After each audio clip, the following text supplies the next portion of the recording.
Green Lake, Wisconsin, June 3, 1975. At 6:47 p.m., Emily Hartman walked out of the county welfare building. At 6:48, she vanished.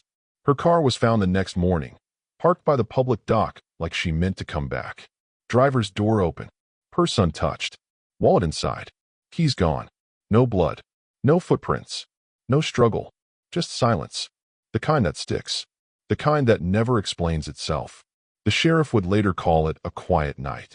But for Emily's family, and eventually the whole town, that quiet would become a wound that never healed. Before we go deeper into Emily's story, tell us where in the world you're watching from. Drop your city or country in the comments. And if stories like this matter to you, hit that subscribe button. Because what happened to Emily wasn't an accident. And the truth, it took nearly 50 years to surface. Earlier that day, Emily had been at her desk past 6.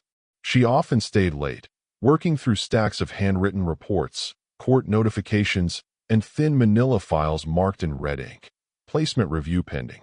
She never liked how quickly some of those files were closed, or how certain children, the ones who cried too quietly, were too easily lost in the system.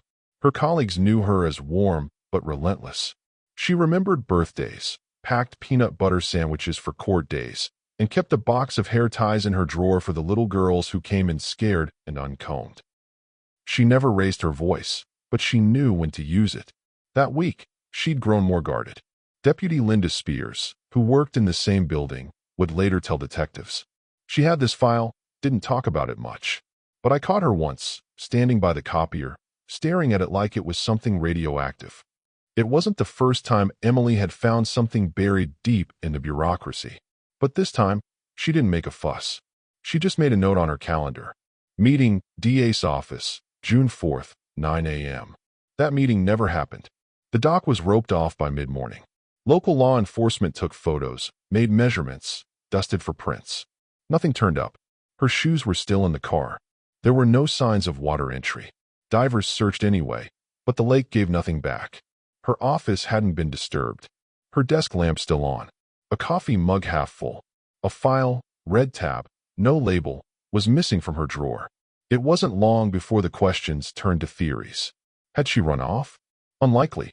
She'd just renewed her lease. A lover's quarrel? No boyfriend anyone knew about. Suicide? Her shoes were in the car. She never swam. Nothing added up. But then again, nothing ruled out the worst. By the weekend, Emily's parents, Margaret and Will Hartman, made their first and only public statement. Her mother clutched a photo taken the summer before. Emily in the garden, watering a row of wildflowers outside the children's shelter. "We just want our daughter home," her father said. "And if someone knows something, we're begging you. Please say it." But no one came forward. At least, not right away. A week later, an anonymous call came into the sheriff's office. A teenage girl, voice trembling. "I saw her. Tuesday night. Near the back of the welfare office. She was arguing with a man in a brown suit." "Can you describe him?" the operator asked. "Tall. Maybe 40s. He grabbed her arm. She looked scared. "Did you hear what they said?" "No, just yelling. He kept looking around like he didn't want to be seen." "Why didn't you call sooner?" Silence. "Then, I didn't want to get involved." The girl never gave her name. The call couldn't be traced. And no man in a brown suit was ever identified. The town held a candlelight vigil on the 2-month anniversary. The mayor read a prayer. A local pastor spoke about hope. Someone placed a framed photo on the dock where her car had been found. But over time, the candles stopped coming. The headlines faded. The whispers softened. And the missing file? Still gone. By the following spring, the case was moved to cold storage. Filed under Hartman, Emily. Status, unknown. Years later, when the welfare building was shuttered and its walls were peeling, people stopped talking about Emily. But in that moment, on that night in 1975, something changed in Green Lake. Not loud, not sudden. More like a door quietly closing. And whatever it closed on stayed hidden for decades. She was seen, arguing, scared, with a man no one could name. And then, nothing. But someone had to know who he was. And someone made sure they stayed silent. Time does strange things in small towns. It wears down memory until facts start to sound like gossip. It softens names into rumors and faces into silhouettes. That's what happened to Emily Hartman. By the end of the 1980s, her name wasn't spoken in Green Lake unless someone had a reason, and most didn't. She became the girl who vanished, the social worker, the one who left her car at the dock. The town turned her into a kind of folklore, tragic, distant, unspoken. Does your town have a story people stop talking about? A name that disappeared from memory? If you know of someone who deserved justice, tell us their name in the comments. Let's not let them be forgotten. There was no marker, no plaque, no justice. The boat launch where her Vega had been found was repaved in 1983. The staff at the county welfare office turned over. A new director came in, remodeled the floor plan, painted the walls beige. Emily's old office became a supply closet. Her nameplate disappeared. The official line remained. Case unresolved. No further leads. Privately, some deputies believe she'd uncovered something. Others just didn't want to talk about it. Sheriff Dillard, the man who led the original investigation, retired in 1989. When asked about Emily in a local news interview before stepping down, he paused, looked off camera, then said, "Some things you want answers for. Others you just live with." That was all he ever gave. Emily's parents died 2 years apart. Her mother, Margaret, passed quietly in 1993, surrounded by church friends and a pastor who read from Psalms.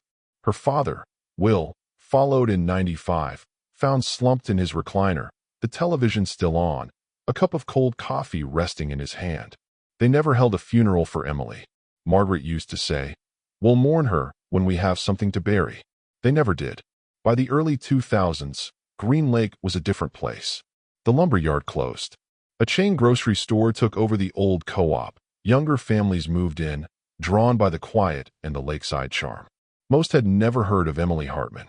In 2005, the county services building was shut down for good. Mold in the walls, lead in the pipes.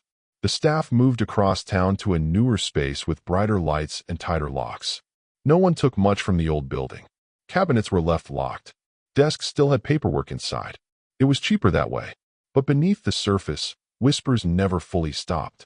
Some residents remembered children shuffled between homes too quickly. Caseworkers pressured to clear files. Foster families getting approved too easily. A few even remembered the name Hartman scribbled on paper slips during closed-door meetings. A bartender named Rick once said Emily came into the tavern days before she vanished, didn't order anything, just sat at the bar with a folder in her lap. Looked nervous. Asked if the DA ever came in for lunch. Rick never saw her again. Another woman, retired clerk Judith Collins, swore she saw Emily arguing with someone in the parking lot behind the courthouse. Not a man in a suit this time, but someone she thought worked for the county board. Judith called the sheriff's office in 2001 to tell them what she remembered. No one called her back. And then there was the calendar. Tucked away in an archived box from the old building, recovered only during a later renovation, was Emily's 1975 wall calendar. On June 4th, the morning after she disappeared, a meeting was scribbled in her handwriting. DA, 9 a.m., case number 289. But according to every log, schedule, and sworn affidavit on file, no such meeting was ever booked. District Attorney Samuel Richter denied ever speaking with Emily. There's no record of any meeting, he said in a 1997 interview. She was a passionate young woman, but we can't confirm what she intended to do that morning. When pressed, he added, "We don't know what case 289 refers to." By then, Richter was nearing retirement. His memory, he claimed, wasn't what it used to be. Years later, a new clerk, reviewing archived appointment logs from 1975, found a suspicious gap in the DA's handwritten calendar. A blank space. Scratched out. No initials. No client name. Just an empty square where 9 a.m. should have been. The logs were never updated. No explanation was offered. Green Lake moved on. People went fishing. Graduated high school. Built cabins. Grew old. The lake froze and thawed 1,000 times. And the story of the girl who vanished turned into something else entirely. A cautionary tale. A background hum. But for a few, especially those who worked in the system, the silence was too clean. Too intentional. It would be almost 50 years before anyone would look again. Before a wall would come down. Before a name, long buried, would whisper back through the dust. And when it did, it wouldn't just bring answers. It would bring consequences. The meeting with the DA was real. Emily wrote it in ink. But the system wrote it out. Someone made sure it never happened. The question is, why? The building had been quiet for years. Windows boarded. Paint flaked away in long strips. Weeds pressed through cracked concrete like they were reclaiming what people abandoned. The old Green Lake County Services building stood at the edge of town, the way forgotten things do, visible but ignored. In early 2022, a demolition crew arrived to bring it down. They moved through the halls with crowbars and dust masks, speaking in short, practical bursts. To them it was just another condemned property on a list. Water damage, asbestos, outdated wiring. But history doesn't always vanish when the doors lock. It waits. On the third day, a worker, a man named Curtis, swung a hammer into the north office wall. The drywall split. Dust billowed. Behind the plaster, something small and rectangular slid out and thudded onto the floor. A manila envelope, sealed and brittle from time. No label. Curtis lifted it, eyebrows tightening. "Hey," he called to his coworker. "Take a look at this." They opened it there in the half-collapsed room, sunlight filtering in through a broken window. Inside lay a single folded sheet of paper, yellowed at the edges. The handwriting was neat, almost careful. June 1st, 1975. I tried to reason with her. She won't stop. She knows too much. If she speaks, everything falls apart, for all of us. I never wanted this. But we cannot risk her going forward. Forgive me. JT. Curtis exhaled slowly. What the hell is this? He didn't know whose initials they were. He didn't know the date meant anything. He didn't know a young woman vanished 2 days later. But the sheriff's office did. Within hours, the envelope sat inside an evidence box again. Not dusty, not forgotten, but lit beneath an LED lamp in a cold case room in Madison. Detective Rachel Monroe studied the paper like it might speak if she stared long enough. She was 34. Steady eyes, hair tied back in a loose twist. She wasn't the type who rushed to conclusions. She respected the quiet space between facts and instinct. This note felt like both. Rachel worked cold cases because she understood the ache of unfinished stories. Her mother had been a foster child, bounced between placements in Wisconsin in the 70s. She rarely talked about it, but when she did, her voice went thin, as if holding something back. When Rachel joined the cold case division, her mother had said softly, "Some things get buried. Doesn't mean they're gone." Now here was a buried thing. A confession, or at least something pretending to be one, written before Emily Hartman disappeared. Rachel placed the letter down and glanced at the case binder that had been pulled from archives. Emily's photo stared back. Dark eyes, soft smile, a touch of stubborn hope in her expression. A 27-year-old social worker who vanished without reason. No closure, no truth, just an empty car, a missing file, and a town that looked away. Rachel turned the envelope over again. Something else gnawed at her, the wording. We cannot risk her going forward. Not I. We. This wasn't panic scribbled in the moment. It was deliberate, almost procedural.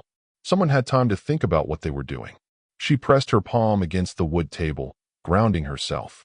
Cases from the 70s rarely gave up anything new. Most held only dust and regrets.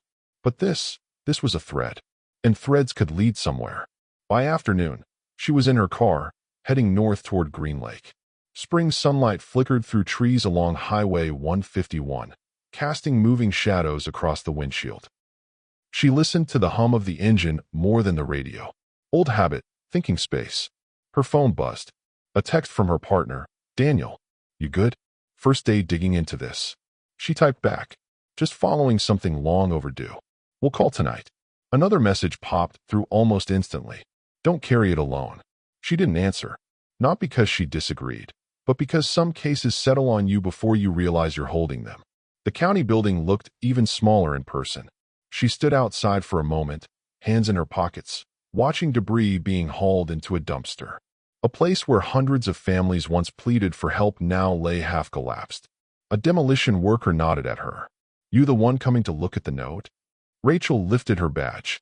Detective Monroe. Never seen something like that, he murmured. Feels like it wasn't meant to be found. Rachel scanned the exposed studs, the torn wallboard, the piles of broken office furniture. Secrets rarely expect sunlight. But this one had cracked its own tomb. Inside the shell of the building, old rooms hinted at lives once moving through them. Community posters still tacked on walls, an overturned desk, a faded calendar curled at the edges. She imagined Emily here. End of a long day. The hum of fluorescent lights. Papers stacked neatly. A file she shouldn't have seen. A concern turning to certainty. Someone watching her. Someone close. Her chest tightened.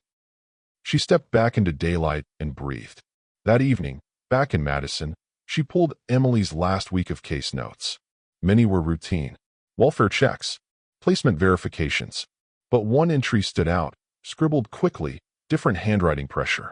Case number 289, follow-up required, possible misconduct.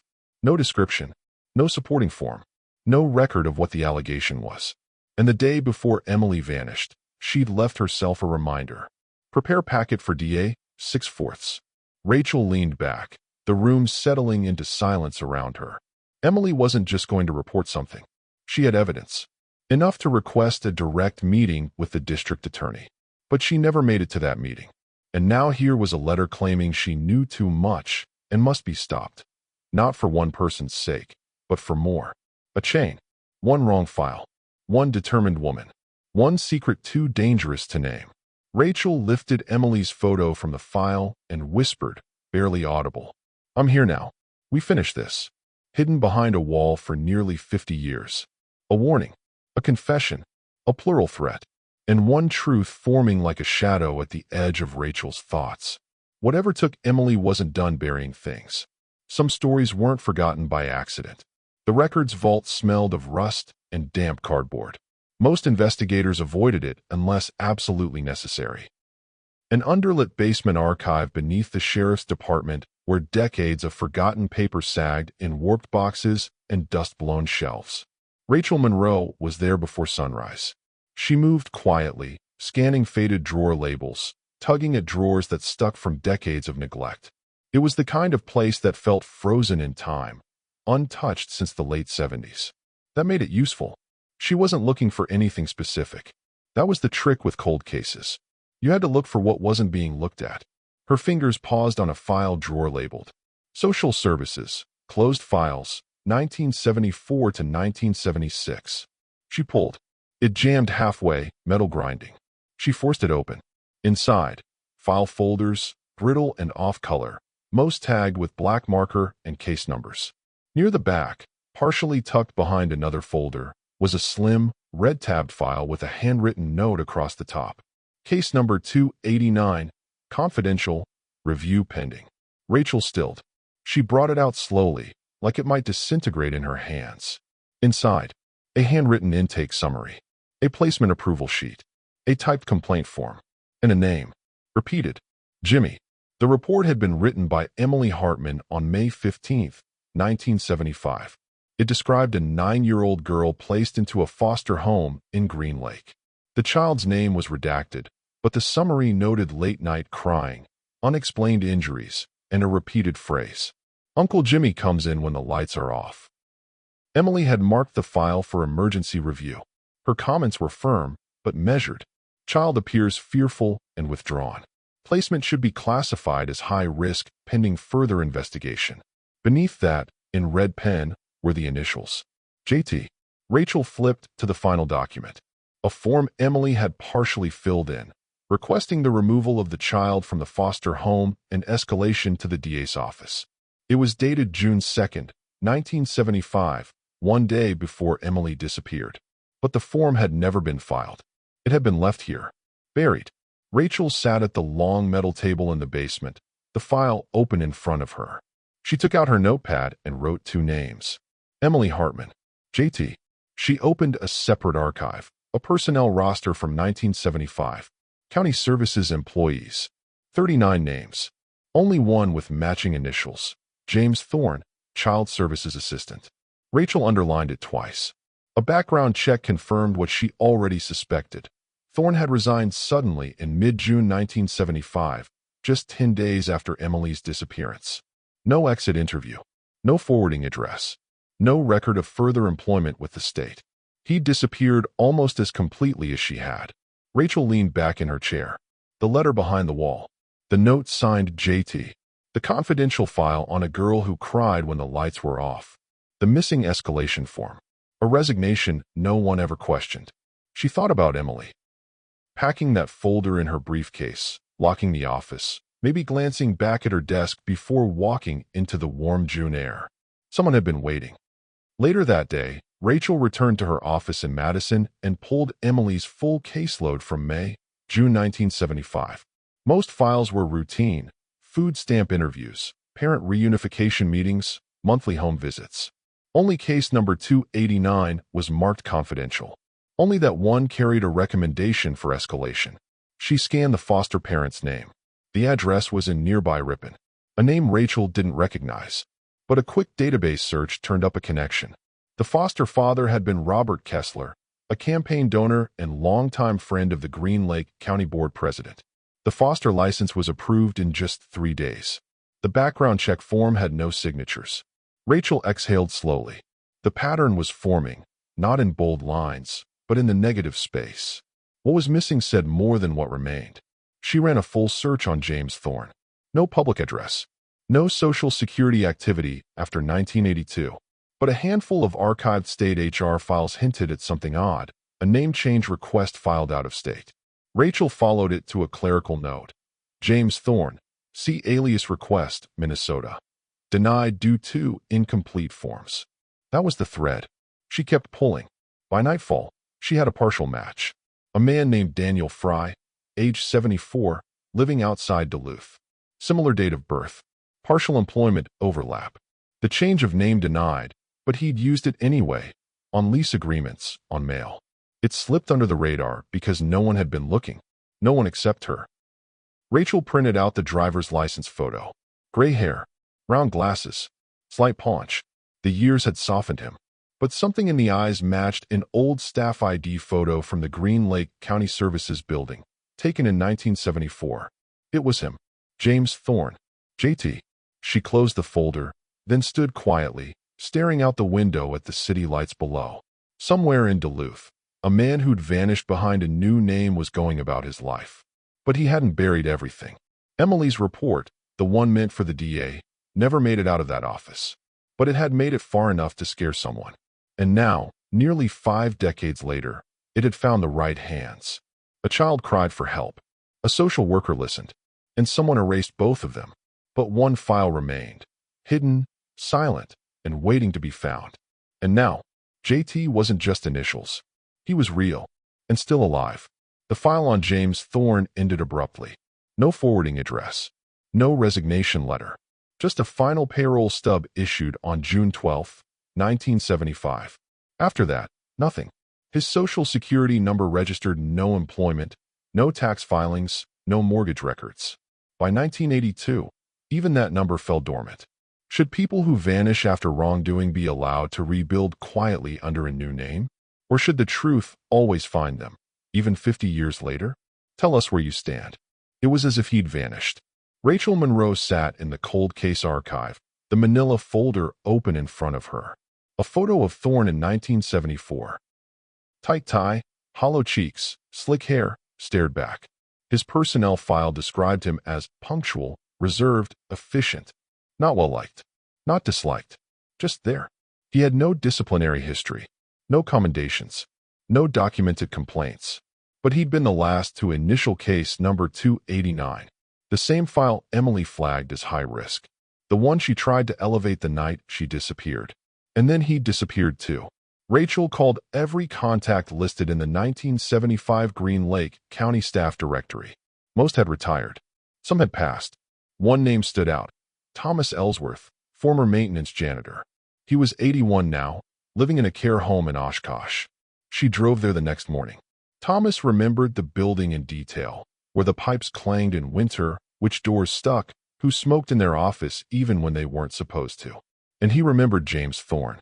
Quiet guy, wore cheap suits, always had a notebook, didn't look you in the eye much. Rachel leaned forward. Do you remember anything unusual around June of 75? He nodded slowly. That week? Yeah. Thorne stayed late one night. Way past everyone else. Said he had case files to finish. I found him down by the copy room, acting jumpy. Kept looking at the clock. She waited. I asked if he needed the lights left on.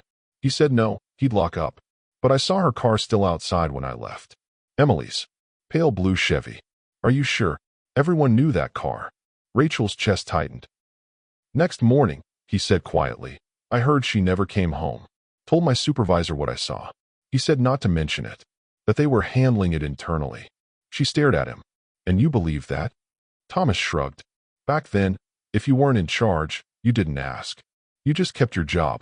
Back in Madison, Rachel opened a new thread in her investigation. Using archived state records, she traced a request for a name change filed in late 1981 in Minnesota. It had been marked incomplete and ultimately denied. Name on the form, James Thorne. Proposed alias, Daniel Fry. The request listed no supporting documents. No references. But the handwriting matched Thorne's personnel application from 1973. She ran the alias through federal databases. The new name existed, just enough to establish a shadow life. A P.O. box. A lease agreement from 1986. A fishing license in 1993. A modest social security record that resumed in 1984 under the new name. Daniel Fry. Current address. A cabin just outside Duluth. She printed the file and laid it flat on her desk beside the last photo of Emily Hartman. For a long moment, she just stared at the two images, past and present, victim and suspect, connected by nearly 50 years of silence. That night, she sat on the back steps of her apartment, the glow of a porch light casting long shadows onto the snow. Her phone rang. It was her partner, Daniel. You still buried in that Hartman case? Rachel exhaled. Yeah, I think I found him. The guy? I'm 90% sure. A beat of silence. You sound off. She hesitated, then said it aloud for the first time. My mom filed a complaint with Green Lake County in 1975. Daniel's voice softened. I didn't know that. She was placed in a foster home. Told her caseworker something bad was happening. Nothing came of it. She always said it got lost in the shuffle. I never asked more. Another pause. Do you think this is connected? I don't know, but it feels like something I've been circling around my whole life without realizing it. Daniel didn't respond right away. Then, you sure you want to go up there alone? Rachel nodded, even though he couldn't see her. I won't knock on his door. Not yet. I just need to see him. Know he's real. The next morning, she packed a go bag, charged her recorder, and slid printed photos into her folder. Emily's intake report, Thorne's staff ID, the redacted case file, the letter from behind the wall. The drive to Duluth was long, cold, and quiet. A winter sun hung low over frozen farmland as miles ticked away beneath her tires. As she crossed into Minnesota, a question began to settle behind her ribs. What if he opens the door? What if he recognizes her badge? What if he doesn't? She didn't know whether she was chasing a man or a memory someone had done a very good job of erasing. Nearly 5 decades later, she's closing in on the man who disappeared the same week Emily did. And as the road stretches ahead, so does the question, is Rachel about to find a ghost? Or is she driving toward a man who buried more than one secret? The cabin sat just beyond the pines, down a narrow gravel road that hadn't seen salt in weeks. There was no mailbox, only a number painted on a wood post leaning slightly to the left. The driveway curved around a rise and opened onto a clearing where snow softened the lines of a battered Ford pickup and a small woodshed. Rachel parked a few houses down and walked the last stretch, clipboard in hand, hair tucked into a beanie. No badge, no weapon showing, just another face in winter. She knocked. It took him a while. The door opened with a hesitant creak. A man in his 70s blinked at her through smudged glasses. Sloped shoulders, thin gray hair, layers of flannel and quiet. Yes, he asked. Hi there. I'm with the Wisconsin-Minnesota Household Census Follow-Up, she said. Just confirming residency for federal grant reporting. Shouldn't take more than 2 minutes. He looked past her toward the road, then back. I didn't fill anything out. That's why I'm here. He stepped aside without further question. All right. Inside, the cabin smelled faintly of wood smoke and instant coffee. It was neat. Sparse. One recliner, a radio, a shelf lined with old Reader's Digest paperbacks. She read him the standard questions. All the while, she watched. The way his fingers tapped against the Formica counter. the slight tremor in his voice when she asked about prior employment. Worked clerical for the county a long time ago. Retired early. Which county? Green Lake, he said, then caught himself. But that was another life. She let the pause stretch. You go by Daniel Fry now? That's right. She smiled gently, checked a box, and moved on. One last thing. Can I offer you a bottle of water for your time? He hesitated, then nodded. Sure. She handed him the bottle, waited until he took a sip, then thanked him and left. The plastic lip of the bottle still held his DNA. 3 days later, the match came back. James Thorne. Confirmed. The DNA from his water bottle aligned with partial epithelial cells Emily Hartman had left on a sealed envelope in her office, one she'd prepared to deliver to the district attorney the night she vanished. Rachel stared at the lab report like it was a ghost made real. After 47 years, the silence had broken. And now the man who'd hidden behind another name had no more walls to stand behind. The arrest was quiet. They knocked just after 6 a.m. He opened the door in a robe. His eyes met Rachel's before the agent stepped in. No struggle, no questions, no denial. At the station in Madison, he sat across from her in an interview room lined with gray acoustic panels. A cup of coffee steamed between them. This time, he didn't drink it. She placed the folder on the table. You remember Emily Hartman? He looked down at his hands. Long pause. Then, yes. You initialed her report. Case number 289. He nodded, almost absently. That girl, the foster child. Rachel slid forward a photo of Emily from her personnel file. She reported abuse. You were the last to touch that case before it disappeared. His eyes didn't rise. I was told to reassign it. Who told you? He didn't answer. Rachel didn't press. She let the weight hang between them. Let the air go still. After a while, he whispered. She wouldn't let it go. What do you mean? She wanted to take it to the DA? Said she had to. That it wasn't just the foster father, it was the whole pipeline. Bad placements approved for the wrong reasons. Names no one questioned. Families that donated. Called in favors. She found one child, then two, and she started seeing the pattern. Rachel kept her voice even. And you? I tried to talk her out of it. Why? He looked at her finally. His eyes were dull, rimmed with red. Because if she talked, she would have taken them all down. Rachel watched his confession unfold not with satisfaction, but with something heavier, confirmation of a truth that too many had let grow quiet. Thorne didn't cry. He didn't plead. He just unraveled. She stayed late that night, he said. I followed her car after she left the office. I just wanted to stop her from turning it in. That's all. She got scared. She said she'd already made copies. I panicked. He closed his eyes. She never fought back. Just asked me why. Kept saying, you know this is wrong. Rachel swallowed hard. Where is she? I don't know. I left her by the lake. I thought she'd run. I didn't think. He stopped. Someone else cleaned it up. I didn't ask who. Who? He shook his head. I don't know names. Only that they wanted her quiet. Rachel stood in the hallway afterward, staring through the glass at the man who had vanished into another identity while an entire town tried to forget. The silence had never been accidental. It had been arranged. End chapter cliffhanger. The case is cracked. But the truth? It's larger than one man. Rachel has a name, a face, a confession, but now she's chasing something deeper, the system that allowed it. The question isn't why Emily was silenced. It's how many people needed her to be. Rachel Monroe sat with a recorder on the table and a pen in hand. James Thorne, or rather, Daniel Fry, looked older now. Not just because of the gray in his hair or the sag in his cheeks, but because something in him had folded since the confession. The air around him was thinner, like the weight of what he'd carried all these years was now crushing down from the outside in. She hit record. Tell me their names, she said. He didn't hesitate. Gerald Luntz, Arthur Breck, and Judge Merriman. She wrote them down in one clean line. Roles. Luntz was county supervisor. Breck handled child welfare appropriations. Merriman sat juvenile court. They were connected. Breck had a list of families that could fast-track foster approvals. Donors, mostly, or political friends. Some of them shouldn't have been near children. Rachel's jaw clenched. And you approved them? I was told to. No background checks. No follow-ups. Emily started flagging files. At first, quietly. But when she found the Kessler case, Case 289. She said she couldn't look away anymore. You mentioned she planned to go to the district attorney. He nodded. I overheard her on the phone. She had a folder. She called it her insurance. Said if anything happened to her, someone would know. Rachel leaned forward.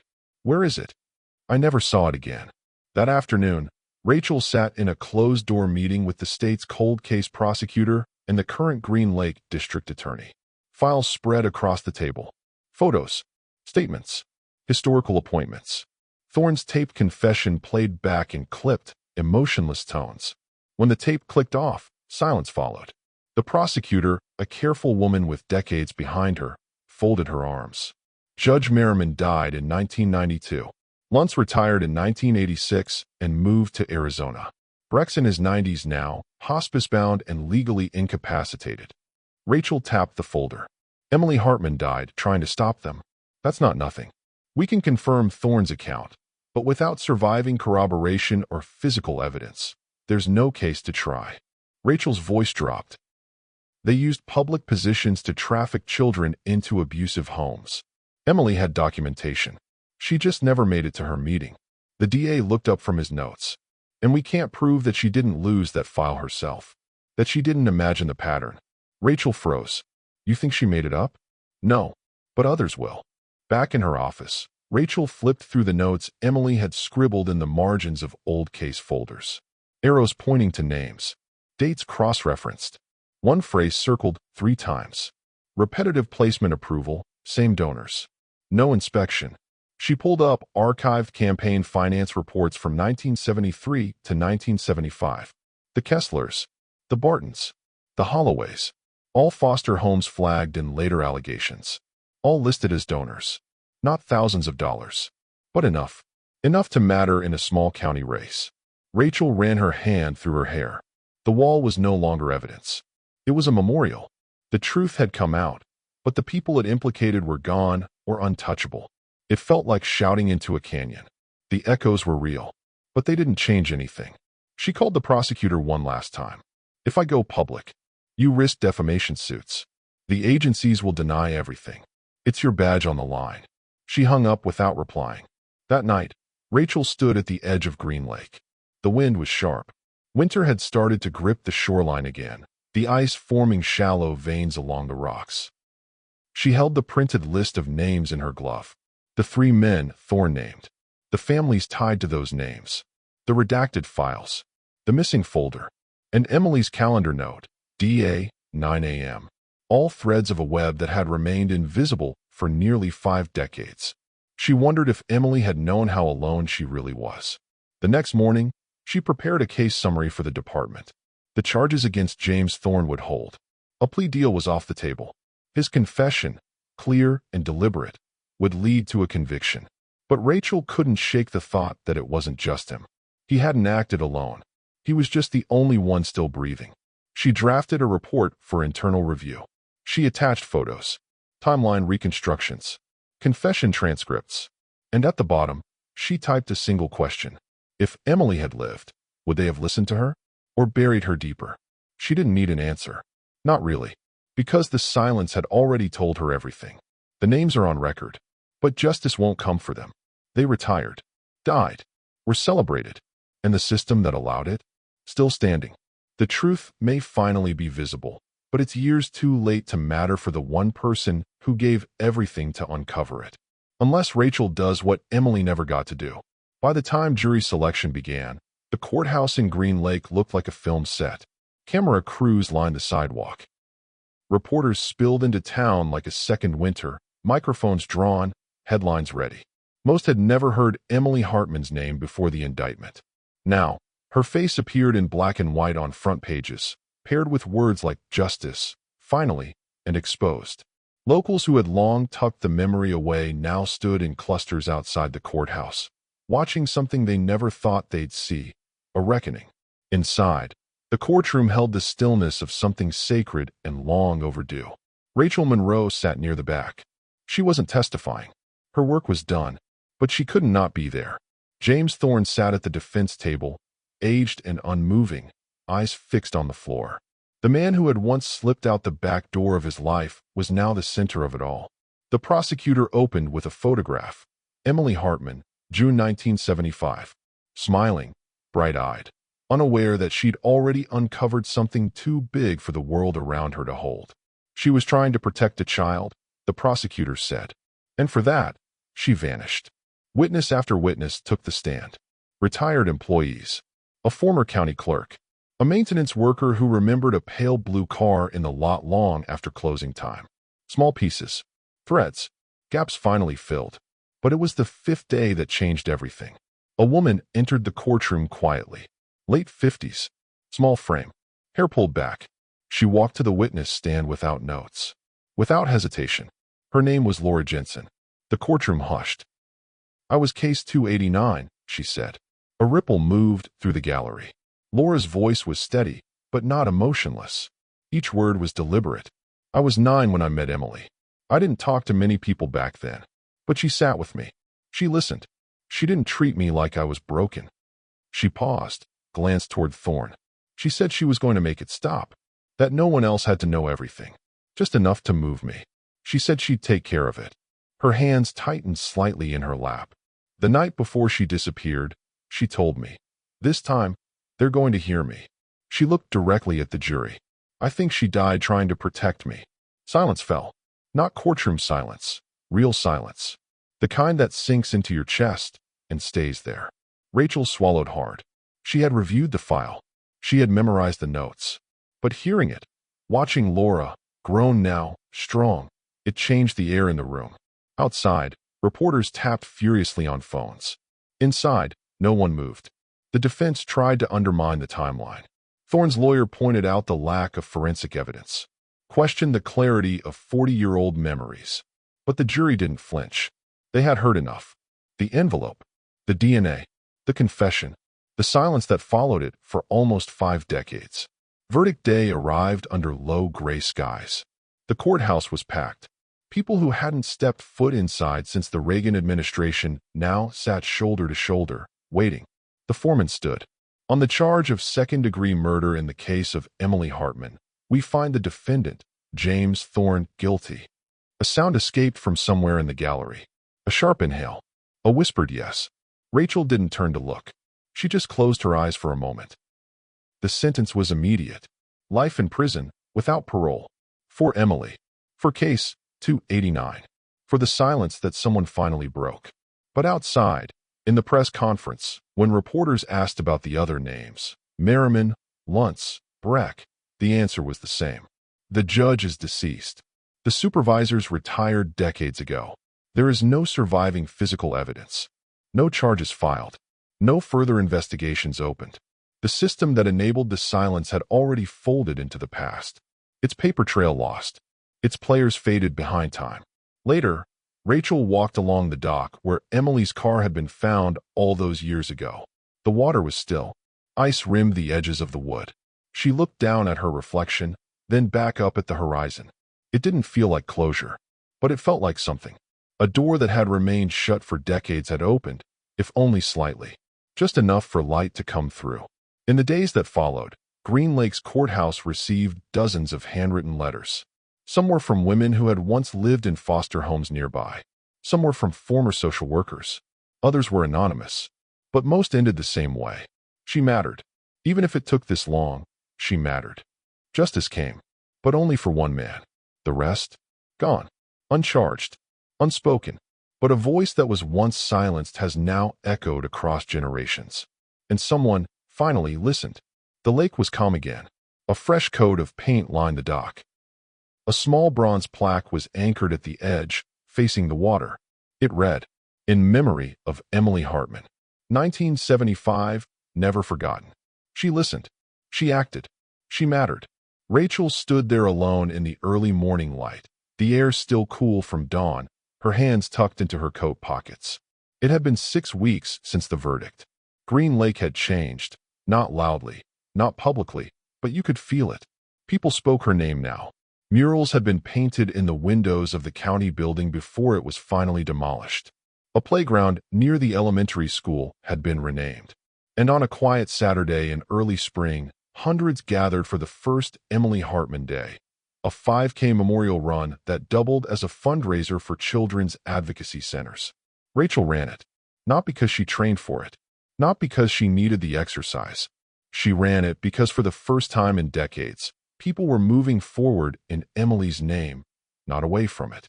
Later that afternoon, Rachel visited the Hartman home, the small white house on Arbor Street that had been sold off after Margaret and Will passed. The current owners, a retired couple, had found a shoebox tucked behind a heating grate while renovating. They'd contacted Rachel. Inside the box were photographs, faded, dog-eared, but carefully kept. Emily, seated at a picnic table beside 3 little girls in party hats. Emily crouched down next to a boy holding a toy fire truck, her arms wrapped gently around his shoulders. Emily standing in the county office break room, holding a file to her chest and laughing. Rachel turned each photo over. Some had scribbled names and dates. Others just said birthday May or court visit Wednesday. Not one had been kept for vanity. These weren't trophies. They were reminders. Rachel slid the box back into its lid and sat there for a long moment, quietly absorbing who Emily was, beyond the headlines, the court testimonies, the missing file. She hadn't just fought the system. She'd given children something the system often failed to: dignity. Back at the cold case unit in Madison, Rachel returned to the archives, not because the case was still open, but because the story didn't feel closed. She walked past the shelves where Emily's recovered files had been sealed, labeled, and archived. There was a small intake desk in the corner. That's where she found it. A single folder, misfiled, or maybe placed there on purpose. The label read, Case number 317, hold, verification required. Inside, the contents were thin. A complaint, a placement form, a typed note, and signed. Rachel's eyes scanned the page. The foster family listed was one she recognized, different from the others, but with ties. The last name wasn't from the old donor lists. It was newer. She reached the final document, a faxed memo from 1991. It included a name, David Holbrook. Even after the trial, one name in a forgotten file may lead to another truth. Should Rachel dig deeper? Comment keep going if you believe this story isn't over yet. Rachel froze. Holbrook was a current state senator. Still serving. Still active. Still very much alive. She brought the file back to her desk and sat in silence. The low hum of fluorescent lights filled the room as her thoughts pieced together timelines, connections, missed questions. There was no mention of Holbrook in Thorne's confession. No reference to case number 317 in Emily's notes. But the paperwork was clear. The child had been placed in a temporary home linked to the Holbrook family. The complaint was never followed up. No investigation recorded. And somehow, that file had been pulled from circulation. Just like Emily's had been. Rachel leaned back, the weight of it settling in. What if this wasn't the end? What if Emily's disappearance hadn't just been about one case? She glanced at the wall, photos tacked up from various closed investigations. And in the center, one photo remained. Emily Hartman. The same picture used in court. Smiling. Hopeful. Determined. Rachel stood, walked over, and pinned a new file beside it. Then she picked up the phone. Later that night, as the sun dipped behind the skyline and shadows stretched across the floor of her office, Rachel left a voice message with the Attorney General's office. This is Detective Monroe. I have reason to believe one of the individuals connected to the Emily Hartman case may still be in public office. I'll be forwarding documentation by morning. She ended the call, took one last look at the growing file, and whispered under her breath. Emily's justice started with a wall, but maybe it doesn't end there. She gave everything to uncover the truth. Now, nearly 50 years later, that truth is still unfolding. Another name, another secret, still in power. Emily's story might have cracked the past, but Rachel? She's about to confront the present. Snow drifted across Green Lake in thin, slow motions, the kind that didn't rush, didn't swirl, just settled. Quiet, deliberate, as if winter understood the weight of memory. Rachel stood at the edge of the dock, hands in her coat pockets, breath forming small ghosts in the air. The lake didn't speak, but it didn't need to. The silence felt full. Her voice came soft, almost in thought rather than spoken words. Some cases end with answers. Others end with questions. And then there are the ones that don't end at all. A gust skimmed the water, brushing thin ice along the shoreline. Behind her, the town was waking slowly. Lights in cottages, plumes of heat from chimneys, the muffled crunch of someone shoveling a driveway. Normal life, returning. The camera would linger here in a film, stepping back slightly as if afraid to disturb the stillness. Rachel's gaze remained fixed on the water. For almost 50 years, Emily's name drifted like snowflakes on this lake. Soft, easy to overlook, easy to forget if you didn't want to remember. Footsteps approached. A small group gathered along the walkway. Families, runners from the memorial event, social workers with laminated badges swinging in the cold. Someone set a purple bouquet on the plaque. A woman murmured, "For Emily," and stepped back. Rachel watched them leave. No fanfare, no applause, just quiet dignity.